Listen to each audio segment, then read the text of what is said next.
Halo and welcome back, teman-teman netizen atau warganet yang saya hormati semuanya. Di konten terbaru hari ini, saya ingin membahas tentang persiapan dari tim nasional Indonesia jelang pertandingan lawan Australia yang akan dimainkan pada tanggal 10 September nanti.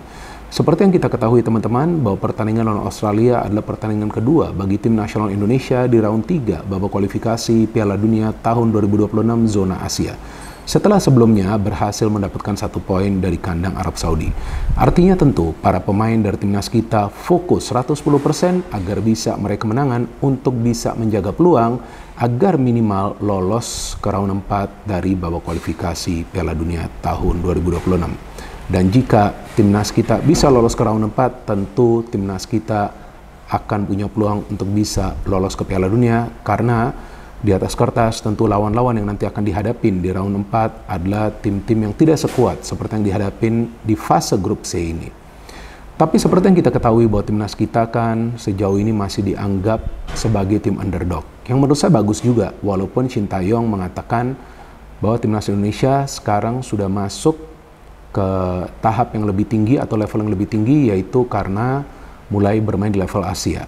Tapi untuk bisa menjadi tim kuda hitam, ya timnas kita harus juga bisa membuktikan dengan meraih kemenangan lawan Australia. Yang tentu tidak akan mudah, karena Australia itu bukanlah tim yang seperti Arab Saudi.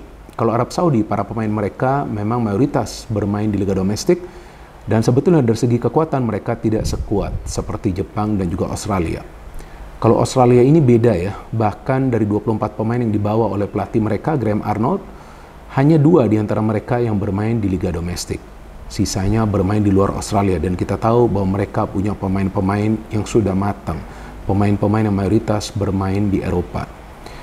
Jadi pada saat memang Australia dari segi materi pemain punya pemain yang lebih berpengalaman. Saya tidak mengatakan bahwa punya pemain yang lebih berkualitas, karena sekarang timnas kita punya pemain yang juga berkualitas.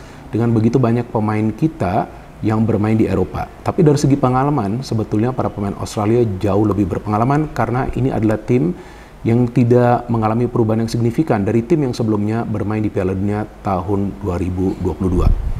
Tapi kan walaupun mereka berpengalaman, tentu sekarang mereka tidak bisa menganggap remeh Indonesia.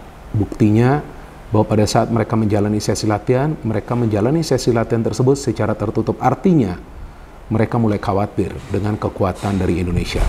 Kalau takut sih enggak, tapi mereka mulai khawatir. Maka itu kali ini mereka super serius. Apalagi di pertandingan pertama lawan Bahrain, mereka mengalami kekalahan. Padahal Bahrain dalam pertandingan tersebut permainannya biasa-biasa saja, tapi mereka bisa memancing emosi dari para pemain Australia yang memang tidak bisa bermain dengan tempo tinggi seperti biasanya. Dan kita tahu sejak dilatih oleh Graham Arnold, memang tim ini lebih banyak mengandalkan direct passing ya. Jadi akan lebih banyak passing itu diberikan langsung ke area pertahanan tim lawan, artinya mereka mengandalkan yang namanya progressive passing.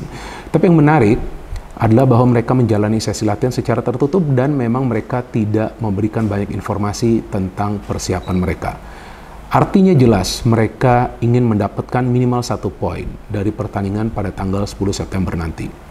Tapi sebaliknya, kalau yang saya mengikuti perkembangan di sosial media dan juga di media digital tentang persiapan dari timnas Indonesia, maka yang saya bisa cermati bahwa para pemain tampak rileks.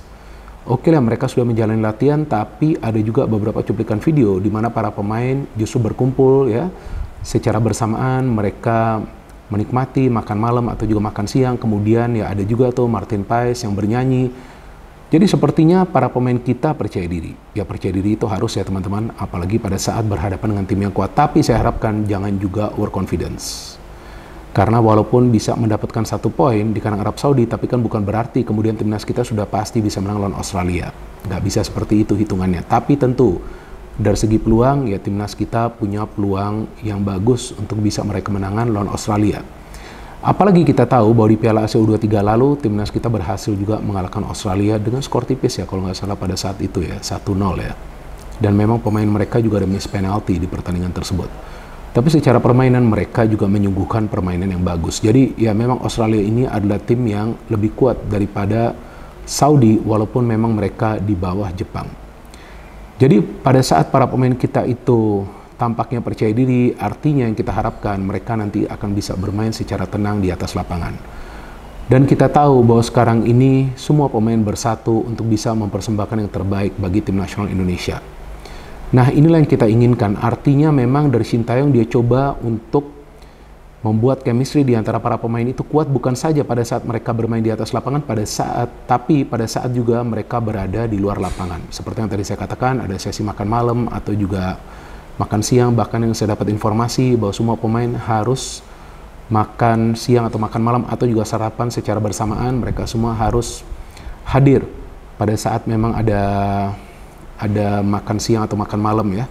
Jadi memang inilah salah satu bentuk dari Sintayong untuk bisa mempersatukan para pemain. Karena kan kita tahu tidak semua pemain itu berasal dari beberapa klub yang sama ya. Jadi memang ada juga para pemain yang bermain di Eropa, yang bermain di Belanda, ada juga kita tahu yang bermain di Amerika, ya kan. Jadi memang pada saat mereka duduk secara bersamaan, tentu mereka akan bisa semakin mengenal satu sama lainnya dan juga tentu ya sedikit banyak berdiskusi lah tentang nanti pertandingan lawan Australia. Cuman kan yang menarik nih bahwa para pemain Australia tampaknya bersiap secara serius. Jadi ini tidak seperti sebelumnya. Yang saya ingat sebelumnya tuh kalau Australia melawan Indonesia tuh tampak ya mereka lebih santai ya. Bukan artinya mereka tidak serius, tapi tampaklah mereka lebih santai dan mungkin juga dulu itu mereka menganggap remeh.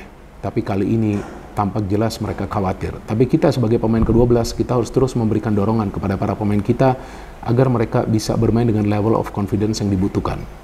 Karena seperti yang berkali-kali sering saya jelaskan, bahwa kepercayaan diri lah yang diperlukan oleh para pemain agar mereka bisa bermain secara lepas. Pokoknya jika para pemain kita bermain secara lepas, seperti yang mereka tunjukkan lawan Arab Saudi, ya jumlah kesalahannya itu sedikit.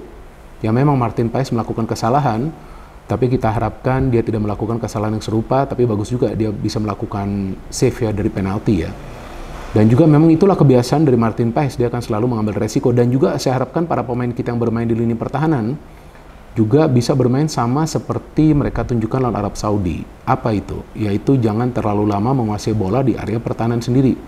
Jadi kalaupun mau memberikan bola kepada Martin Paes harus lihat juga, jangan sampai ada banyak pemain dari Australia yang coba untuk melakukan pressing. Kalau enggak, nanti akan mempersulit juga Martin Paes untuk bisa menghalau bola keluar dari area kotak penalti.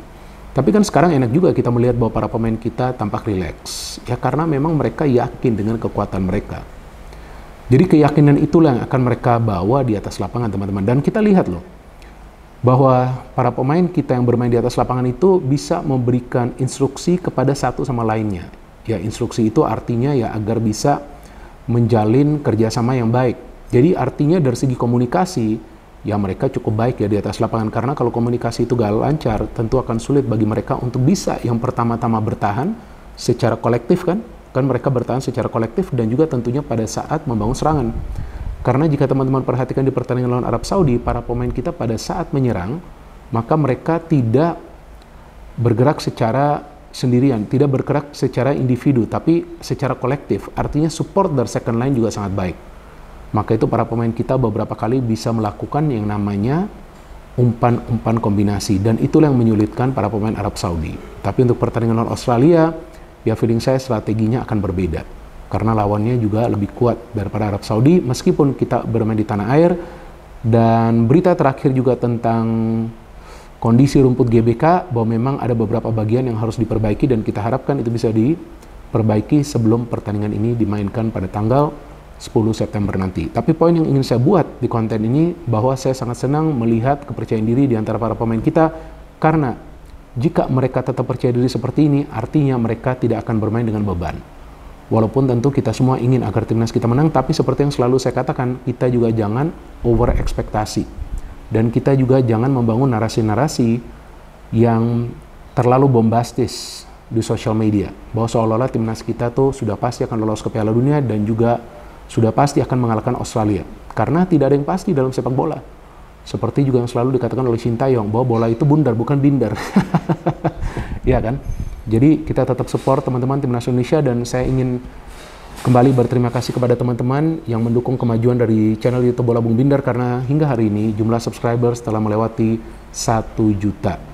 Dan nanti di akhir bulan pada saat studio baru sudah siap, nanti saya akan membuat konten dari studio baru tersebut teman-teman, dan saya juga ada rencana membuat channel yang namanya Bung Binder Bicara, ya sub channel ya dari channel ini. Dan di konten-konten tersebut, di konten-konten dari channel tersebut saya akan mengundang seorang narasumber, dan dengan narasumber tersebut kami akan berdiskusi tentang sepak bola. No hate, no politics, only football. Salam sepak bola.